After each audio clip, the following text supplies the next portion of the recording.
नमस्कार दोस्तों, कैसे हैं आप सभी। उम्मीद करता हूँ काफ़ी अच्छे होंगे। दोस्तों, कल जब अपडेट आया था टेट को लेकर, हमारे जो एजुकेशन मिनिस्टर हैं रमेश पोखरियाल जी, उन्होंने एक अपडेट दिया था। और ये जो बात दोस्तों ये चल रही है 2020 अक्टूबर से। उस समय ये बोला गया था कि जो टेट के प्रमाण पत्र है उनकी वैधता है वो लाइफ टाइम कर देंगे। लेकिन कल दोस्तों इसके ऊपर पूरा डिसीजन ले लिया गया है। और अब जो 2011 के बाद में जितने भी अब तक टेट हुए, सी टेट है, एमपी टेट, आर टेट है, यूपी टेट है, जितने भी टेट है स्टेट वाइज है, उन सभी की जो वैधता है वो लाइफ टाइम कर दी जाएगी। ये बात भूलेगी है। लेकिन जब से ये अपडेट आया तो हमारे राजस्थान के अंदर एक परीक्षा है रीट, जिस पहले इसका आरटेट नाम था, अब इसका नाम बदलकर रीट कर दिया गया है। तो इस परीक्षा को लेकर दोस्तों काफ़ी खलबली बच्चों के बीच हो गई है। जो न्यू बच्चे हैं, जो फ्रेशर बच्चे हैं, वो थोड़ा सा घबरा गए हैं कि भी अब हमारा क्या होगा अगर टेट के प्रमाण पत्रों की वैधता लाइफ टाइम कर दी जाती है। तो जितने पीछे टेट है उनमें काफ़ी अच्छे नंबर बच्चों के हैं, या जो सेलेक्टेड कैंडिडेट हैं वो भी दोबारा से फॉर्म भर सकते हैं। तो कहीं ना कहीं कंपटीशन के अंदर हमारा नंबर नहीं आएगा, ऐसी एक थिंकिंग बच्चों के बीच में बन गई है। यानी हम कितनी भी तैयारी कर लें कि हमारा सिलेक्शन नहीं, क्योंकि हमारे से पहले बहुत सारे ऐसे बच्चे जिनके काफ़ी अच्छे अच्छे नंबर हैं। तो इस बात का कुछ जिक्र दोस्तों मैंने देखा है यूट्यूब के ऊपर, काफ़ी ऐसे वीडियोज़ बने हुए हैं। तो दोस्तों एक पूरी सच्चाई के साथ मैं आपके सामने बातें रखूँगा कि क्या इस परीक्षा के अंदर ये बात, इस परीक्षा के अंदर ये जो सर्टिफिकेट का मामला है, क्या इस परीक्षा में लागू किया जाएगा कि जो रीट अब होने वाली है अपनी, या नहीं। तो होगा तो क्यों होगा, और नहीं होगा तो क्यों होगा, इस पर सारी बातें हम करने वाले हैं। जो आपके डाउट, आप चिंता ना करें, घबराएं ना, पूरे डाउट इस वीडियो में आपके क्लियर करूंगा।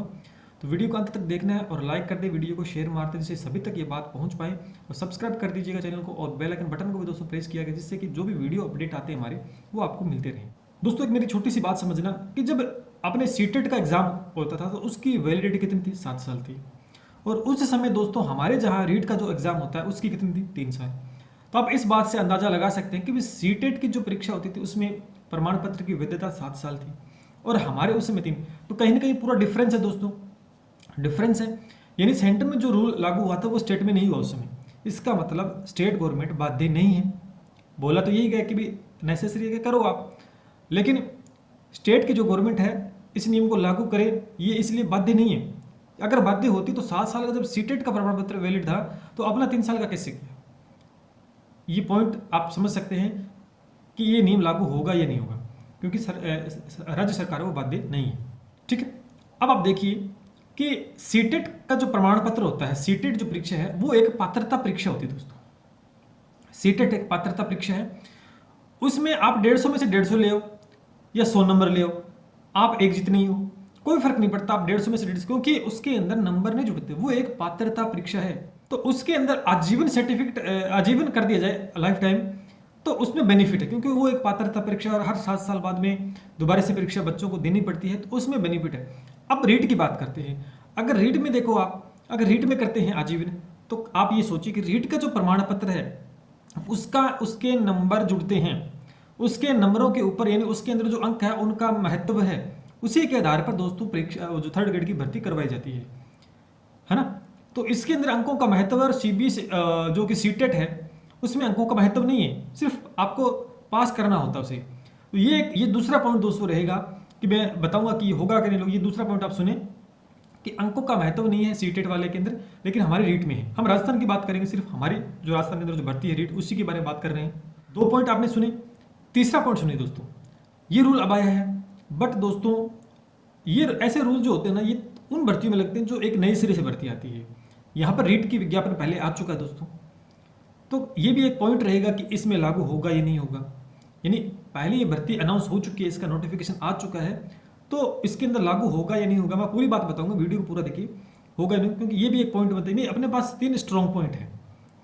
अब बात करते हैं कि रीट में संभावना कितनी है। 2 संभावनाएं हैं, एक तो होगा, एक दूसरा नहीं होगा। पहले जो सबसे स्ट्रॉन्ग संभावना है कि जो अब रीट होने वाली है अपने सितंबर अगस्त में, जो भी अब होने वाली है इस समय, इस परीक्षा में दोस्तों 99% संभावना यही है कि इसके अंदर ये रूल लागू नहीं होगा। तो नहीं होगा, सुनना मेरी बात को, क्योंकि इसके अंदर साफ तौर पे आपको पता है कि एक परीक्षा होती है, और इस एक परीक्षा के आधार पर अंकों का महत्वपूर्ण योगदान रहेगा, और इसी के यहाँ पे 3rd ग्रेड की भर्ती की जाएगी। समझते हो इस बात को।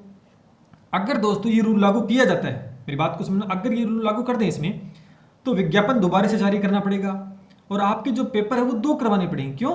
क्योंकि फिर इसको पात्रता परीक्षा करना पड़ेगा, तो कहीं ना कहीं संशोधन काफी करना पड़ेगा, और इस चक्कर में टाइम काफी ज्यादा लग जाएगा सरकार को।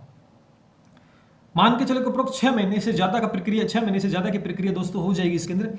और अभी इस भर्ती को करवाना सरकार के लिए एक बड़ी चुनौती का काम है दोस्तों, क्योंकि ये पहले से 2-2.5 साल इस भर्ती को हो गए लेकर, और अब इसे कराना बहुत जरूरी है। अगर सरकार इसके अंदर लागू करती है तो सरकार को दिक्कतों का सामना करना पड़ेगा, नई विज्ञप्ति जारी करनी पड़ेगी, बहुत से संशोधन दोस्तों करने पड़ेंगे, पेपर 2 करवाने पड़ेंगे।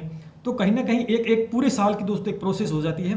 तो सरकार कभी भी ये नहीं चाहेगी कि इस प्रक्रिया को इतने लंबा लेके जाए। एक स्ट्रॉन्ग पॉइंट ये है, तो इस वजह से दोस्तों इसके अंदर 99% चांस है कि इसमें ये रूल लागू नहीं होगा।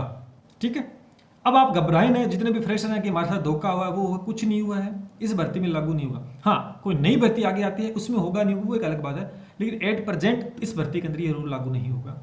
तो इन मेन पॉइंट के आधार पर दोस्तों मैं आपको बता सकता हूं कि 99% संभावना यही है कि इस भर्ती में ये रूल लागू नहीं होगा। तो जितने भी नए बच्चे हैं वो घबराए नहीं, 1% चांस है कि इसमें लागू किया जाए। फिर लागू अगर कर दिया गया तो दोस्तों फिर दिक्कतें हो सकती है नए बच्चों को। क्यों? क्योंकि फिर विज्ञापन भी नए सिरे से जारी होगा, पेपर भी 2 होंगे, बहुत एक लंबी प्रक्रिया हो जाएगी। तो ऐसा कभी सरकार दोस्तों नहीं चाहेगी। किसी भी पॉइंट का, किसी भी चीज़ का इस परीक्षा पर कोई प्रभाव नहीं पड़ेगा दोस्तों। ये एक नई भर्ती के लिए प्रक्रिया हो सकती है, लेकिन इस भर्ती के लिए नहीं होगी, कभी नहीं होगी। तो आप तैयारी करते रहिएगा, कहीं कोई दिक्कत दोस्तों नहीं आने वाली है। % कुछ ऊपर नीचे हो जाए, देखो उसका हम नहीं कह सकते हैं, बट 99% दोस्तों पूरी संभावना है कि ये परीक्षा जो की त्यों है वैसी ही रहेगी, इसमें कोई फेरबदल दोस्तों नहीं किया जाएगा और इस भर्ती में ये रूल लागू नहीं होगा। और भी कोई आपका कमेंट इस भर्ती को लेकर तो आप कमेंट करके दोस्तों पूछ सकते हैं। इस वीडियो को ज़्यादा से ज़्यादा शेयर करना जिससे सभी बच्चों तक ये पहुंच पाए। सब्सक्राइब कर लीजिएगा क्योंकि इसी तरह की अपडेट आपको मिलती रहेंगी। मिलते हैं दोस्तों इसी के साथ। जय हिंद, जय भारत।